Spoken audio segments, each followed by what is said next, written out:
Hi everyone, आप सबका हमारे यूट्यूब चैनल पे वेलकम है। आज के इस इम्पोर्टेंट सेशन में मैं आपकी रिकमेंड पर passive voice of past indefinite tense का लेकर के आया हूँ। बच्चों, इसमें आपको पास्ट इंडेफिनिट टेंस के हर तरह के वाक जो होते हैं, अफर्मेटिव वाक हो, निगेटिव वाक हो, इंट्रोगेटिव वाक हो, इंट्रोगेटिव निगेटिव वाक हो, WH ग्रुप से इंट्रोगेटिव वाक हो, या सिर्फ सहायक क्रिया से प्रारंभ होने वाला, डिड से प्रारंभ होने वाला इंट्रोगेटिव वाक हो, मतलब जितने तरह के भी वाक हों, सब का पैसिव वॉइस इस वीडियो में आप देखेंगे। आइए आज का ये सेशन शुरू करते हैं। पहले अफर्मेटिव वाक है। अफर्मेटिव वाक है बच्चों कि मोहन कुक्स फूड। देखो बच्चों, इस वाक में सिर्फ 3 वर्ड हैं। मोहन सब्जेक्ट है, कुक्ड जो है वर्ब है, और फूड जो है ऑब्जेक्ट है। इसके अलावा इसमें कोई भी और वर्ड पार्ट ऑफ स्पीच का नहीं है। पहला तो समझिएगा बड़े आराम से, बहुत सिंपल तरीके से। आपको मालूम है कि एक्टिव वॉइस का जो ऑब्जेक्ट होता है, आप इस वाक में ऑब्जेक्ट जो है फूड है, तो सबसे पहले पैसिव बनाने के लिए पैसिव वाक का जो हमारा सब्जेक्ट आएगा वो यही फूड बनेगा। ठीक है, हम फूड लिखेंगे। इसके बाद हमें कोई हेल्पिंग वर्ब लाना है। पास्ट इंडेफिनिट टेंस में हेल्पिंग वर्ब सिर्फ 2 ही होती है, वाज और वर। बच्चों, फूड के नंबर और वचन के हिसाब से, अगर ये एक वचन है तो वाज आएगा, अगर ये बहुवचन रहेगा तो वर आएगा, ये ध्यान दीजिएगा। और पास्ट इंडेफिनिट में केवल 2 ही सहायक क्रिया ऐसी है, वाज और वर, जिसमें से कोई एक चुन करके हमको लाना है अपने सब्जेक्ट के अनुसार। यहाँ पे बच्चों देखिए, जो एक्टिव वॉइस का ऑब्जेक्ट था फूड, उसको सब्जेक्ट बनाया गया। वो एक वचन में है, इसलिए उसके सामने वाज लिखा गया। अगर यहाँ पर बहुवचन होता फूड तो हम इसको वर लिखते, लेकिन एक वचन की वजह से वाज। और कुक्ड जो है, इसका थर्ड फॉर्म भी कुक्ड होता है, इसलिए लिख दिया गया। नियम यह है कि पैसिव वॉइस की क्रिया जो है सदैव हमेशा थर्ड फॉर्म में लिखी जाती है। तो ये कुक्ड जो है वो थर्ड फॉर्म में है, तो थर्ड फॉर्म में लिख दिया गया। और पैसिव वॉइस का नियम ये भी है कि क्रिया के बाद कोई प्रीपोजिशन लिखा जाता है, चाहे आप बाय लिखें, चाहे इन लिखें, या टू लिखें, या एट लिखें। तो यहाँ पर बच्चों बाय का प्रीपोजिशन लगेगा, यहाँ पर इसके अतिरिक्त और कोई प्रीपोजिशन नहीं लगेगा। और बाय लगाने के बाद हम जो एक्टिव वॉइस का सब्जेक्ट था उसको ला करके यहाँ रख देंगे ऑब्जेक्ट की जगह पर। तो हमारा पैसिव बना कि food was cooked bye Mohan. ठीक है, पहला वाक्य क्या था कि मोहन कुक्ड फूड। कुक्ड था, पास्ट इंडेफिनिट था, इसलिए वाज वर्ब में से कोई एक लाना है, और फूड को हमें सब्जेक्ट बनाना है। नियम है पैसिव वॉइस का कि ऑब्जेक्ट एक्टिव वॉइस का पैसिव वॉइस सब्जेक्ट हो जाता है। वाज जो है इसके हिसाब से आ गया, और कुक्ड बाय मोहन। दूसरा एक एग्जाम्पल और देखिए ताकि और क्लियर हो जाए। Ram cot the ball. बच्चों, ये कॉट लिखा है, सेकंड फॉर्म वर्ब है, इसका मतलब है कि ये वाक हमारा पास्ट इंडेफिनिट का है। अब बॉल को हम सबसे पहले सब्जेक्ट बनाएंगे, हम लिखेंगे द बॉल। इसके बाद वाज वर्ब में से एक लाएंगे, वाज, क्योंकि बाल एक वचन है। उसके बाद ये कॉट का थर्ड फॉर्म कॉट होता है, कॉट लिखेंगे, फिर इसके साथ बाय प्रीपोजिशन लगेगा।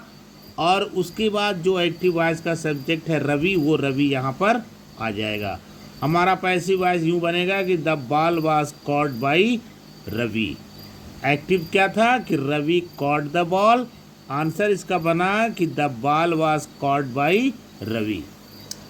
बच्चों, अब आप देखिए निगेटिव सेंटेंस। पास्ट इंडेफिनिट का निगेटिव हम कैसे बनाएं। बच्चों, निगेटिव में डिड नॉट लगा मिलेगा आपको, और डिड नॉट की जगह पे जब हम पैसिव बनाएंगे तो वाज नॉट या वर नॉट हम लिखेंगे बस। वाक देखिए मैं पढ़ रहा हूँ, he did not solve the problem.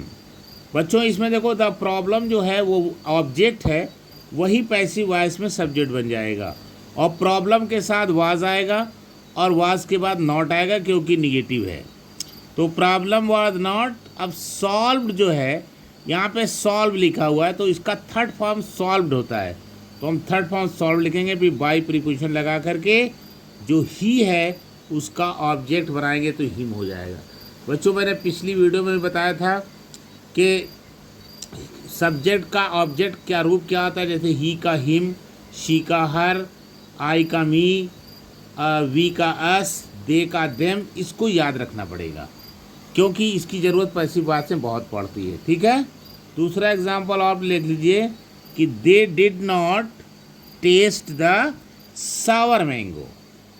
ठीक है। अब सावर मैंगो हमारा सब्जेक्ट बनेगा पैसिव वॉइस का, हम लिखेंगे सावर मैंगो। चूँकि एक वचन है इसलिए वाज नॉट लगाएंगे, और टेस्ट का थर्ड फॉर्म टेस्टेड होता है, हम टेस्टेड लिखेंगे। फिर बाई प्रीपोजिशन लगा करके हम लिखेंगे दे का जो हमारा ऑब्जेक्टिव केस है वो देम होता है, हम देम लिखेंगे। तो इसका आंसर बनेगा कि सावर मैंगो वाज नॉट, ठीक है, टेस्टेड बाई देम। अब बच्चों आप आ जाइए इंट्रोगेटिव वाक्य। ठीक है। प्रश्नवाचक वाक्य जो डिड से प्रारंभ होते हैं, पहले हम उसको ले रहे हैं। फिर उसके बाद WH ग्रुप के वर्ड हम आपको बताएंगे, what, where, when, why, how, who से शुरू होने वाले। पहला हमारा वाक्य है कि डिड ही, ठीक है, did he right A poetry. अब देखिए डिड की जगह पे हम वाज लगा देंगे, लेकिन जो हमारा नया सब्जेक्ट पोएट्री है ये यहाँ पर आएगा तो पोएट्री के हिसाब से वाज ही आएगा, क्योंकि पोएट्री एक वचन में है। अगर पोएट्रीज होता तो यहाँ पर वर आ जाता। तो हम लिखेंगे वाज पोएट्री, उसके बाद से जो आपका वर्ब है उसका हम थर्ड फॉर्म लिखेंगे written, was poetry written by him. ये हमारा पैसिव बन गया। तो क्या हुआ, डिड की जगह पे वाज या वेयर में से कोई एक लाओगे, ये ही जो है लास्ट में चला जाएगा बाई लग के, और जो पोएट्री है ये पहले हो जाएगा, और वर्ब की थर्ड फॉर्म जो है तो रहेगी ही। ठीक है। एक एग्जांपल और आप देख लीजिए बच्चों, बहुत अच्छे से समझिए, मैं बहुत सिंपल लैंग्वेज में समझा रहा हूँ।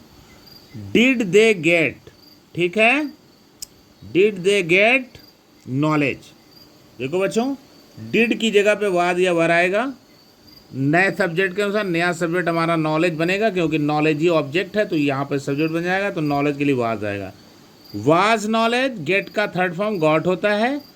ठीक है, गॉट भी लिख सकते हैं, गॉटन भी लिख सकते हैं। ठीक है। बाई, दे का क्या हो जाएगा, देम हो जाएगा। तो हमारा ये बन गया कि was knowledge got by them. अब आइए उस तरह के इंट्रोगेटिव को देखते हैं जो WH ग्रुप वाले हैं। जैसे हमारा पहला वाक्य है कि why did he not check the copies. अब बच्चों कॉपीज़ जो है वो नया सब्जेक्ट बनेगा, वाई में कोई चेंजिंग नहीं करेंगे, यहाँ पर जो भी रहे व्हाट, वेयर, वाई, हाउ, इसको जो है चेंज नहीं करेंगे, उसको ऐसे सिर्फ हु अगर रहता है तो उसको बाई हुम में चेंज करते हैं। तो वाई हो गया, और वाई के बाद जो है अब हमारा कॉपीज सब्जेक्ट बन रहा है, इसलिए वर आ जाएगा, वाज नहीं आएगा। Why were the copies. ठीक है। नॉट, नॉट लगा देंगे। चेक्ड बाई, यहाँ पे क्या है आपका सब्जेक्ट क्या था, आप देख लीजिए ही है, तो ये हिम हो जाएगा। तो हमारा ये बन जाएगा कि why were the copies, why were the copies not checked by him. देखिए ये जो ही होता है ये लास्ट में चला जाएगा और द कॉपीज पहले आ जाएगी। अब देखिए दूसरा, where did you keep the, क्या है, मैंगो, कीप द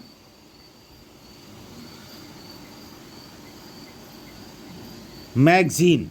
ठीक है, पत्रिका को कहते हैं बच्चों। Where did you keep the magazine. अब द मैगजीन आ जाएगा डिड के बगल में, और ये डिड जो है बदल जाएगा वाज और वर में, और यू बाद में आ जाएगा, और ये जो आपका कीप है ये केप्ट में बदल जाएगा। तो इसका आंसर बनेगा वेयर, तो ऐसे ही लिखा जाएगा वाज द मैगजीन, ठीक है, केप्ट बाई यू। बच्चों यू का तीनों रूप यू होता है। अब दो वाक आप हु का देख लें। Who played the game. बच्चों हु जहाँ भी हो तो पहले बाई हुम लिख दो।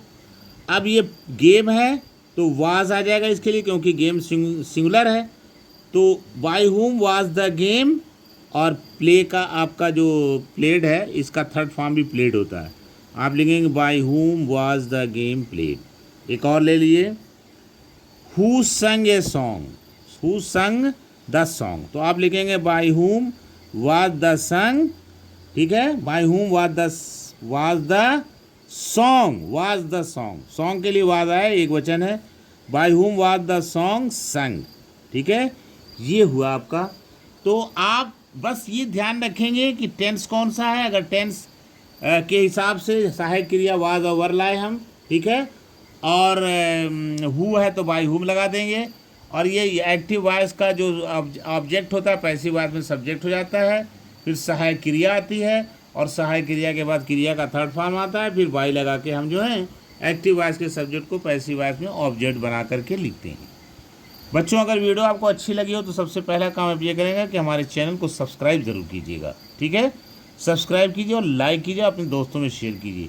बच्चों, ऐसा है अगर आप सब्सक्राइब करते हैं, लाइक करते हैं तो मोटिवेशन मिलता है कि हाँ चलिए बच्चों को अच्छी से अच्छी वीडियो बना करके दी जाए और उनको लाभ पहुँचाया जाए। अगर आप सब्सक्राइब और लाइक नहीं करते हैं तो इससे मोटिवेशन कम होता है, वीडियो नहीं बना पाता आदमी, उसकी हिम्मत टूट जाती है। तो thank you so much for watching my video. Okay, all right.